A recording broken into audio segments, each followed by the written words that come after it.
ना उनके आगे पीछे कभी लश्कर रहा, ना लाल बत्ती की चमक, ना हूटर लगी गाड़ियों का शोर। सत्ता की भीड़ में रहते हुए भी वो भीड़ से अलग रहे। जब ज्यादातर लोग ताकत को पहनते थे, वो उसे उतार कर चलते थे, कभी स्कूटर पर, कभी पैदल, बिल्कुल आम लोगों की तरह, बिना किसी ऐलान चलते थे हमारे हुक्मरान। और शायद इनके लिए ही कहा गया कि तख्त पर बैठकर भी जो फकीर रहे, वही हुक्मरान वक्त का अमीर रहे। ये कोई आम शख्स नहीं, ये गोवा का मुख्यमंत्री था।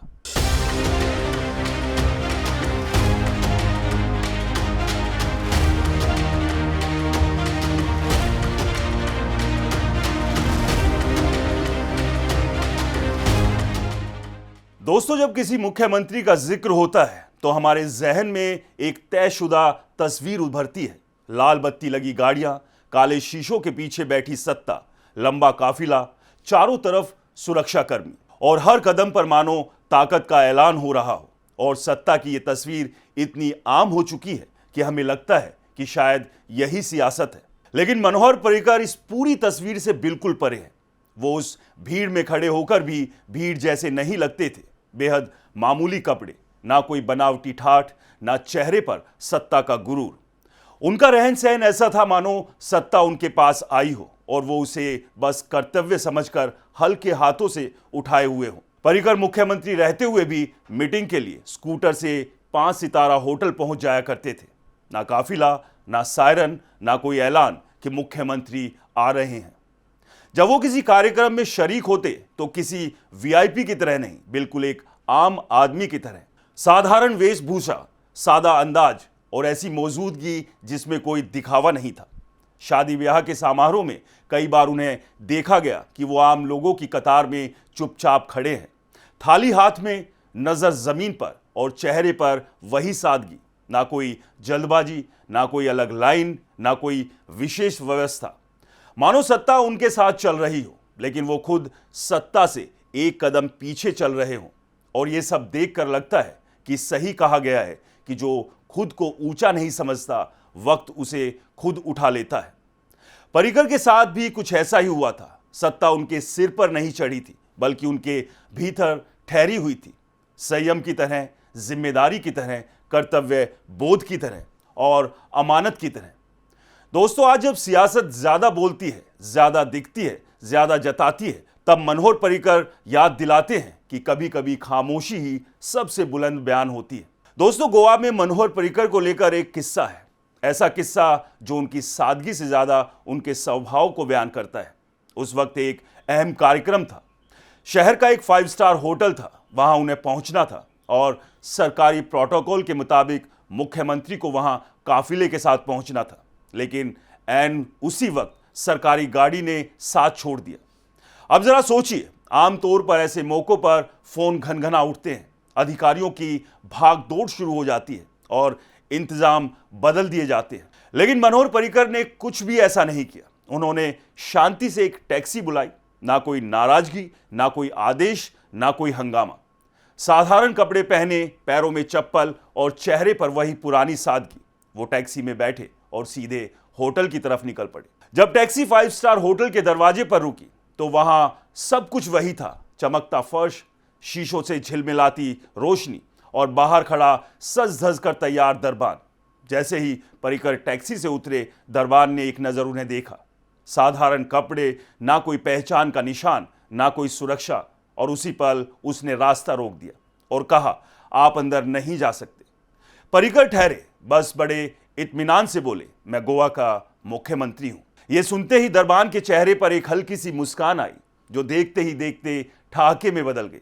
उसने कहा, अगर तू मुख्यमंत्री है तो मैं इस देश का राष्ट्रपति हूं। पर्रिकर ने जवाब नहीं दिया, ना बहस की। वो वहीं खड़े ही थे, बिल्कुल शांत। की कार्यक्रम के आयोजक वहां पहुंचे, नजर पड़ी तो ठिठक गए।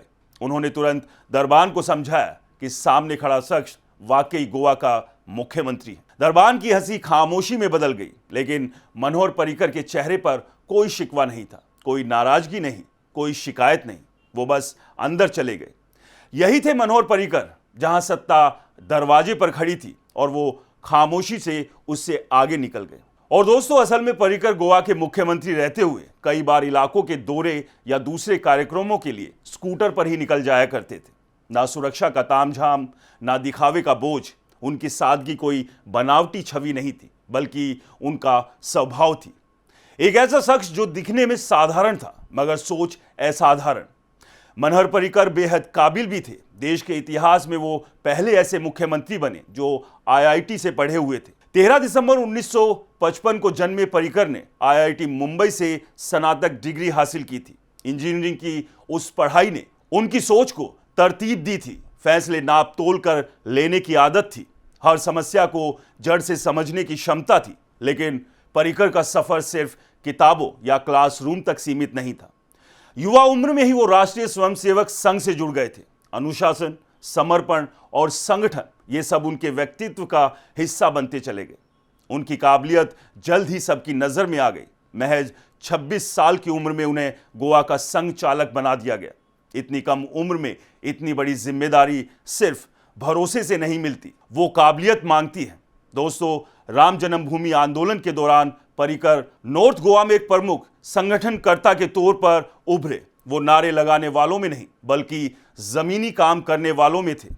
लोगों को जोड़ना, संरचना बनाना और हर हालत में संतुलन बनाए रखना, यही उनकी पहचान थी। मनोहर पर्रिकर की सादगी और उनकी काबिलियत अलग अलग नहीं थी। दोनों एक दूसरे में रची बसी थी। जैसे खामोशी में छुपी ताकत और सादगी में छुपा हुआ एक मजबूत इरादा। दोस्तों, 1994 में मनोहर पर्रिकर पहली बार विधायक बने थे। उस वक्त गोवा में बीजेपी की हालत बेहद कमजोर थी और विधानसभा में पार्टी सिर्फ 4 सीटों पर थी। लेकिन पर्रिकर की संगठन क्षमता और राजनीतिक समझ ने 6 साल के भीतर बीजेपी को गोवा में पहली बार सत्ता दिला दी। 1999 में वो गोवा विधानसभा में विपक्ष के नेता बने। सियासत का सफर आसान नहीं था। जनवरी 2005 में उनके 4 विधायकों ने इस्तीफा दे दिया और उनकी सरकार गिर गई। अगले विधानसभा चुनाव में बीजेपी को कांग्रेस नेता दिगंबर कामत की अगुवाई वाली पार्टी से हार का सामना करना पड़ा। लेकिन पर्रिकर यही नहीं रुके। 2012 में विपक्ष में रहते हुए उन्होंने कांग्रेस सरकार के दौरान हुई माइनिंग स्कैम को उजागर किया। उसी साल हुए विधानसभा चुनाव में बीजेपी को 24 सीटें मिली और मनोहर पर्रिकर एक बार फिर गोवा के मुख्यमंत्री बने। मनोहर पर्रिकर प्रशासनिक समझ और उनकी संगठनात्मक क्षमता सिर्फ गोवा तक सीमित नहीं रही, दिल्ली तक उनकी साख थी और प्रधानमंत्री नरेंद्र मोदी उनकी इस काबिलियत से भली भांति वाकिफ थे। यही वजह थी कि जब देश को एक ऐसे रक्षा मंत्री की जरूरत पड़ी जो शोर से नहीं, समझ से फैसले लेता हो, निगाहें मनोहर पर्रिकर पर ठहर गई। पर्रिकर को केंद्र की कैबिनेट में शामिल किया गया और उन्हें सौंपी गई देश की सबसे संवेदनशील जिम्मेदारियों में से एक, यानी रक्षा मंत्रालय। रक्षा मंत्री के तौर पर वो किसी मंच पर गरजने वाले नेता नहीं थे। वो बैठकों में कम बोलते, लेकिन हर शब्द तोल कर रखते थे। फैसले दिखावे के लिए नहीं, जरूरत के लिए होते थे। और फिर वो वक्त आया जब पूरे देश की सांसें एक साथ थमी हुई थी। भारत ने पाकिस्तान के भीतर घुसकर आतंकियों के ठिकानों को नेस्तनाबूद किया। एक ऐसा फैसला जो सिर्फ साहस नहीं, पूरी तैयारी और सटीक रणनीति मांगता था। इतिहास ने इस कार्रवाई को सर्जिकल स्ट्राइक के नाम से दर्ज किया। लेकिन शायद यही उनकी सबसे बड़ी पहचान थी कि बड़ी जिम्मेदारी मिलने के बाद भी खुद को बड़ा साबित करने की कोई जल्दबाजी नहीं करते थे। और यही वजह थी, जब गोवा ने उन्हें पुकारा तो पर्रिकर ने दिल्ली की ऊंची कुर्सी को बिना किसी हिचक के छोड़ा। उन्होंने रक्षा मंत्री के पद से इस्तीफा दिया और वापस अपने राज्य लौट आए। ना कोई मलाल, ना कोई अफसोस। गोवा लौटकर उन्होंने चौथी बार राज्य की कमान संभाली। और कहा जाता है, जो ओहदे से चिपक जाए वो छोटा हो जाता है और जो ओहदे को छोड़ सके वही बड़ा कहलाता है। मनोहर पर्रिकर ने बार बार यह साबित किया कि उनके लिए सत्ता मंजिल नहीं थी, वो तो बस सेवा का एक रास्ता भर थी। निजी जिंदगी में भी उन्होंने बड़े इम्तिहान देखे। उनकी पत्नी मेघा पर्रिकर का 2001 में कैंसर से निधन हो गया था। उनके 2 बेटे थे, उत्पल और अभिजात। अमेरिका की मिशिगन स्टेट यूनिवर्सिटी से इंजीनियरिंग की थी, जबकि अभिजात गोवा में एक स्थानीय व्यापारी है। दोस्तों, मनोहर पर्रिकर उन नेताओं में से थे जिन्होंने सत्ता को ओढ़ा नहीं बल्कि निभाया। और इसलिए महान शुरुआत में कहा था कि तख्त पर बैठकर भी जो फकीर रहे वही हुक्मरान असल में अमीर रहे। पर्रिकर की कहानी हमें यही याद दिलाती है कि राजनीति में असली ऊंचाई तड़क भड़क से नहीं बल्कि सादगी, ईमानदारी और किरदार से हासिल होती है। तो दोस्तों, सत्ता के शोर में सादगी की ये कहानी यही विराम लेती है। एक ऐसा नेता जिसने ऊंचे ओहदों पर रहकर भी खुद को हमेशा जमीन के करीब रखा। गोवा की सियासत में मनोहर पर्रिकर सिर्फ एक नाम नहीं, एक याद है जो ये सिखाती है कि ताकत दिखावे से नहीं, किरदार से पहचानी जाती है। इसी के साथ आज की हमारी खास पेशकश गोवा फाइल्स में इतना ही।